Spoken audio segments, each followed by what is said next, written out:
Okay guys, hello. You can't really see me. I'm just gonna do it this way so you can kind of see what I'm doing. This is the bench that I shared the other day. And I'm gonna show you, I got some questions about when do you distress it, and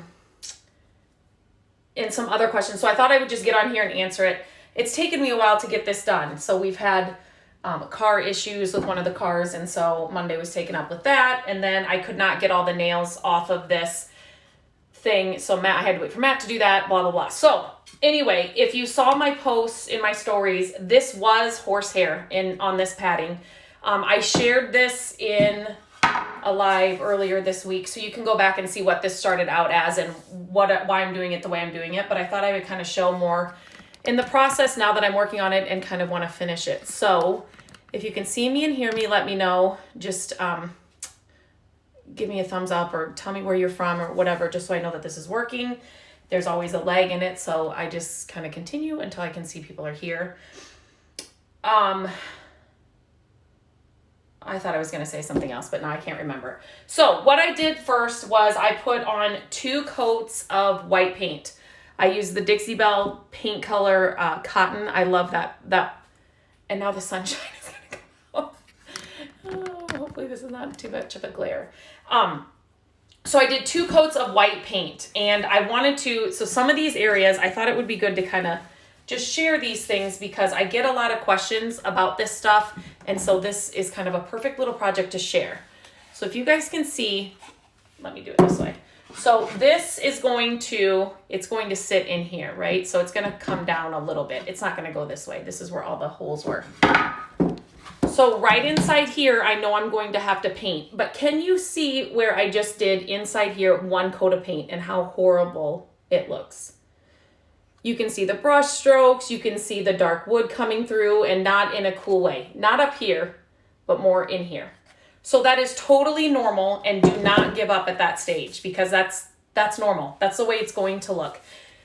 Some pieces of furniture take the paint super well and the coverage is really good, and others you need more layers. So don't give up at that point.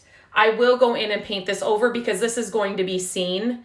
So I will paint this 1 more coat inside here, and then probably distress a little bit in there. So another question I got about this was distressing. When do you distress? Do I distress in between coats of paint or after? And the answer to that is after. So once you get all of the paint on and it's pretty covered pretty well, or fully, that's when I distress. I do not distress in between coats. So let me show. Sometimes touching sandpaper, it gives me kind of, do you know what I'm talking about? Like certain feels and stuff. This one's okay. So this is another thing that was asked was about grits. So 120 grit, this is softer, right? This is this the one? No, it's 120. This is a 50 grit. And I'll show you this later. So it's a lot more coarse. The lower the number of sandpaper, the more coarse it gets, right? So I always start with like a 120, something that's not so coarse, just to see how the paint's going to come off. And just do it in the areas that I want to do it in. And sometimes the 120 will work. All furniture pieces are different. All paint that you use is going to be different. If you used a primer, it's going to be different. But always start with a higher number grit sandpaper because you may not need something more coarse to get the paint off. Does that make sense? If not, just let me know. So this one, it wasn't, let me see if I can show you. Okay, here's a good example. So you can see here, it's heavily distressed here. And then right here on this edge, this is what I was getting with the 120.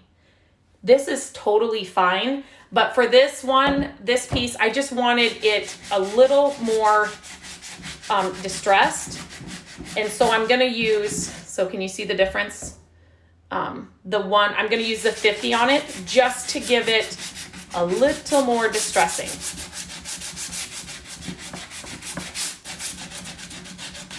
For smaller projects like this, like I said, I will not get out like my rotary sander, but because I have more control. So that's more of the look I'm going for. The handheld sanders are great, But this, as you can see, it is a rotary sand pad. I just put it over here because we always have these on hand. I don't always have these, but the rotary ones, and it kind of folds over here and it sticks on there. So it works perfectly. So there's a little tip. If you don't have these to go on your hand sander, but have rotary ones, just put those on there. So the 50 grit was giving me what I wanted. So then at this point, in here I'm gonna still paint, but at this point, what I would do is I would totally wipe this off. Just use a damp cloth or a damp paper towel. Because you want to get all of this sanding stuff. Oh my gosh, thank God that was on. That lid was on. You want to get, even if you can't see it, you want to get all this sanding dust off before you were to do anything else. So at this point, you can just leave it like this. I've done many pieces like this where I just left it like this. If you want a top coat on it, you can put a top coat on at this point. Or you can distress it even more with a glaze or a paint. And so since this is a small piece and I want to show you guys all the things, I'm going to do both so you can kind of see the difference. So, let me see here. So I'm going to use, this is the Grunge Glaze by Dixie Paint. And if you can see, can you see that? It kind of looks like paint. Like it's moving around in there. This stuff is so easy to work with. Looks gray, but when it goes on, it gets darker and more, it makes the color more grungy. Now again, it depends on the piece, on the color you chose, and what it's gonna look like. So I'm just gonna do it down here. This bench is, or this little stool is gonna have, I keep calling it a bench, I don't know why. So I'm just using just an old small paintbrush. And can you guys see? It's very subtle, but also very easy to work with. You can put this on with a, like with a rag, an old cloth or something, paintbrush, a paper towel in a pinch. And you can kind of build it up. I'm gonna try and do this with. So if you guys can see, can you see, it kind of just makes the white paint just look like it's older. You know what I mean? Like it's kind of been around the block. It's been around for a while and it's just a little dingy. I love that they called it Grunge Glaze. So I don't know if you guys are going to be able to see that. Darn it, I'm sorry. But it's totally different than this bright white here. Oh no, this isn't bright white because I did this with something else. So this is not bright white, don't look here. But you can tell the difference between this bright white and here. So it's just got a little bit, it just looks a little grungier. Now I will show you, that's what I did here. I thought I was showing a different side, but I'm not. Now I'm going to show, they have a grunge, the grunge grit. No, I don't want to use that. So now this is the wax. So this is another way that you can distress and make your pieces look older or just like they've been around. So this is the black wax. And if you can see, you know, it's just, it's not, what do I want to say, movable, pourable. It's wax. And I've shared before, I have used all kinds of waxes and I really do like this wax because it's not so, what do I want to say, hard. Like, I'll just use this with, here, let me get a new one. I'm just going to use, oh, I have one right here. I'm just going to use a paper towel. This one was kind of damp and I'm just going to put it in this. You don't even need a fancy brush. I'm just going to put it in here a little bit. If you do use a brush, I recommend that you have like a cloth next to you and kind of dab it on the cloth before you just put it on because it'll scare some people. So this goes on, can you see? So this is like a lot darker and it needs more work. It needs more maneuvering, if that makes sense. Like I need to work that, you guys, I'm going to spill something here. I need to work this in more.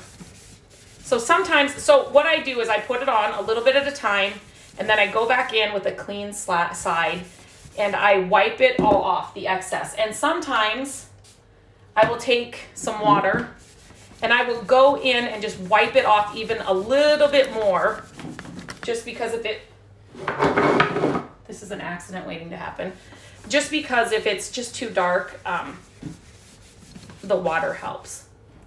So again, I don't think you guys can tell, but this is a lot darker, and this just looks more, I mean, dirty, kind of. If you ever see old pieces like farmhouse pieces or whatever, they just kind of, the white paint, it's not like they're dirty. You would want these to cure, but it's not like they're dirty to touch. I mean, but they just look like they've been around a while. Does that make sense? Please tell me if it doesn't. So now that I've got two different legs on this little guy, I'm going to have to figure out how I'm going to do the rest. But I just wanted to show you guys how the different ways that you can distress. You can just leave it just by, just the sandpaper alone and doing the edges, and then put on a top coat or no top coat. And just do it that way. You can just add a glaze, or you can just do a wax. I've done multiple things. Sometimes when I'm working on painted pieces or on furniture, sometimes like one of them's not giving me the look, and so I've done, multiple ways. But sometimes when I'm distressing with the sandpaper, it looks too raw, kind of. It looks too sanded, if that makes sense. So the glaze or even a top coat or the wax will kind of just help deepen it and make it look a little better. Does that make sense? Okay. Now I'm going to show you one of my favorite other products, because I have shared this one a few times. I'll just use this one. But, so this is the board that was, look at all those nails. That's how many nails were in this.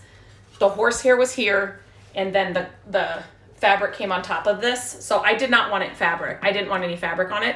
And I didn't know what was underneath it, and I didn't know how thick this was, but this is actually perfect.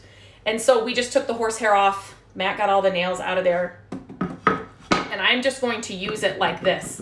I did not want to paint this piece because it looked so good, but I am going to kind of restore it.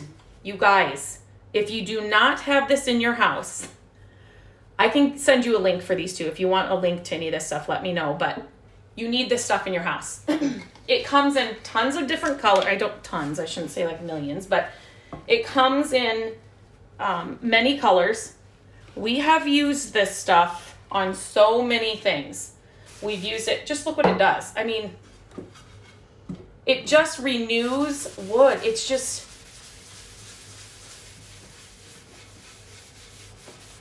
I mean, there you can totally see the difference.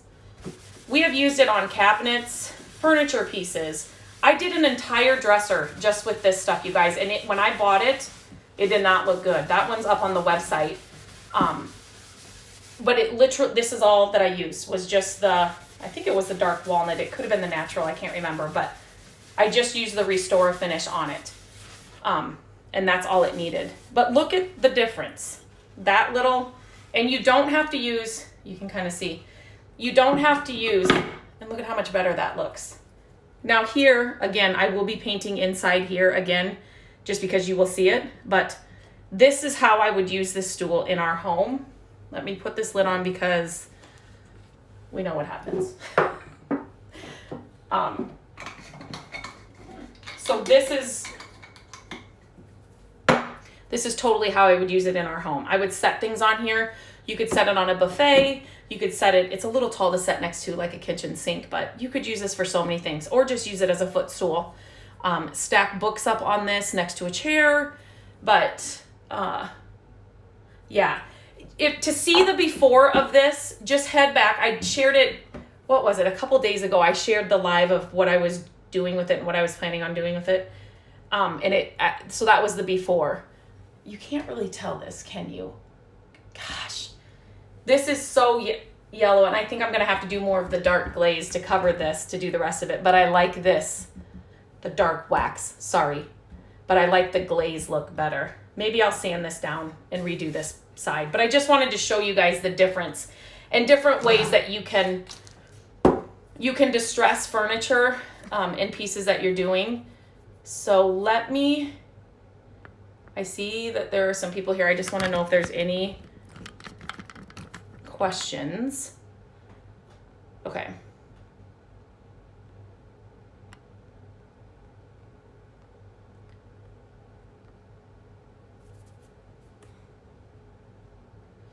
Okay, so that's a good question. And there is no priming a piece like this because you want the dark to show through after distressing.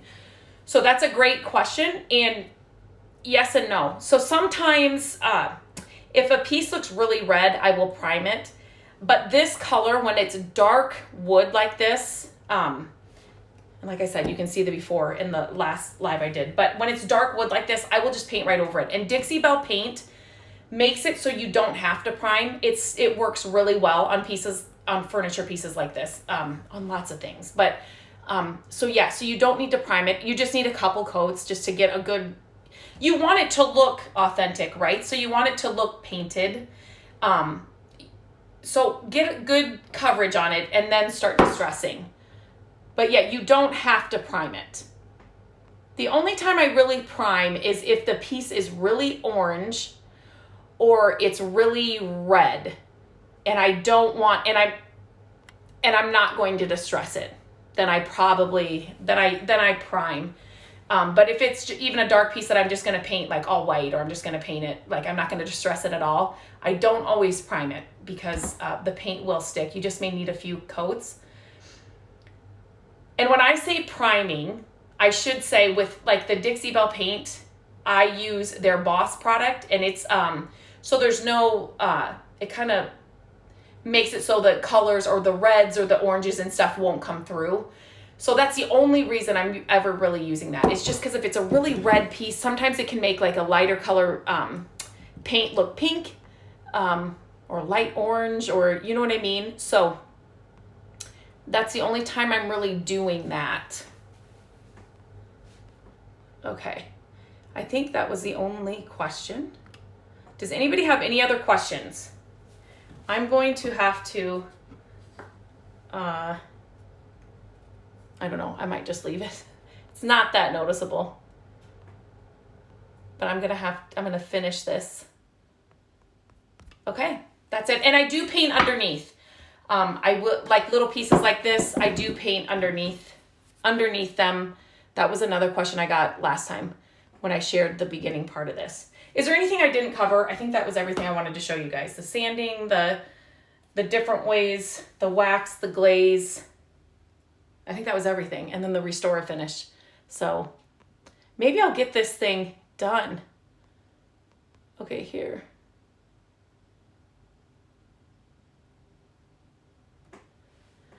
Restore finish in natural. Where can I find it? I have black walnut.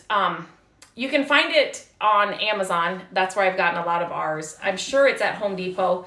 I can give you a link to that if you want to message me. I can give you a link to where, but get it. You guys, this stuff, the first few times we used it, and I think we used it, I didn't even use it on a furniture piece. I think I got it for a flip house. And I can't remember if it was a cabinet or something we did, but I wanted to restore. I didn't want to have to like paint. I swear it was cabinets. Repaint like all the cabinets because they didn't need it. It was just like some little areas, and we were blown away. I mean, I was just walking around with this stuff and just like, I could not believe what this stuff does. Okay, so for those of you that are just coming in, so on this wood, so someone's asking, I joined a little late, what product did you use on the wood? On this wood, I use the Restore Finish.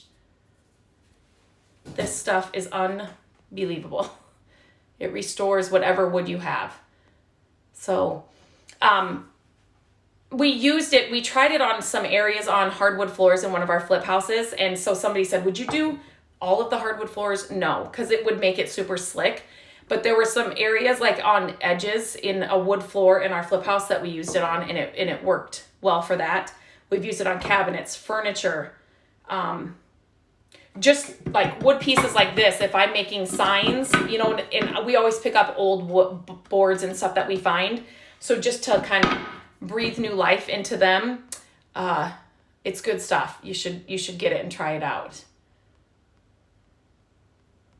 Okay. I never want to feel like I'm rushing off of here, but I don't want to just sit here too. And so always let me know if you see this on replay, just put in the comments #replay so I know you were here, and leave me questions there. I will come back in and answer them. And Matt will screw this down. So when I got it, the screws were gone. So we will screw that down underneath just so it's not falling all over the place.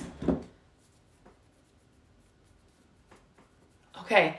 I've used it before. Awesome. It takes out water rings. It's unbelievable. And you know, now that you said that, I have that table upstairs and I should take that upstairs and see if I can, if that would just help. The top has a few of those rings and I don't want to paint the table. It's just, so I've shared it with you guys before, but I need to do that. I need to try that and see how it does with that table. It's just too good. I just don't want to paint it. So I will live with it like it is, but I should try the Restore Finish and see what it does. Okay, any other questions? I just want to make sure, and I know there's a little lag, like if I say, are there any other questions, and it takes like a little bit. So if there are no other questions, I will hop off, maybe finish this today, figure out what I'm going to do here. I'm going to go with the glaze for sure. I'm just going to finish it out in the glaze. I like the way that looks better. And it's not always the glaze and it's not always the wax. It's literally, sometimes you got to get it on the piece to see what you're going to like. But I'm just going to do this while I'm talking to you guys. So it's not an always, I always do this or I always do that. Same with the top coat. That is a question I get a lot. Do you always put a top coat on? No, I don't. Depends on what the piece is used for. I share all, oh, I thought I just missed somebody. I'm just gonna kind of go over this wax. This leg is just gonna be a little darker. And products that I just love that they're easy to use. Like I said, I have used some waxes that are like, you need a strong arm to get those moved around where you want them. But yeah, I will have this glazed in no time. And they say, like with waxes and glazes and stuff, and I'm just wiping it off, let it cure for like up to 2 weeks. So, you know, don't set things on it. And sometimes I haven't been that patient, but it's best to do that. But yeah, I'm just going to finish this. Let me know if you have any questions, and I will be back in to answer them.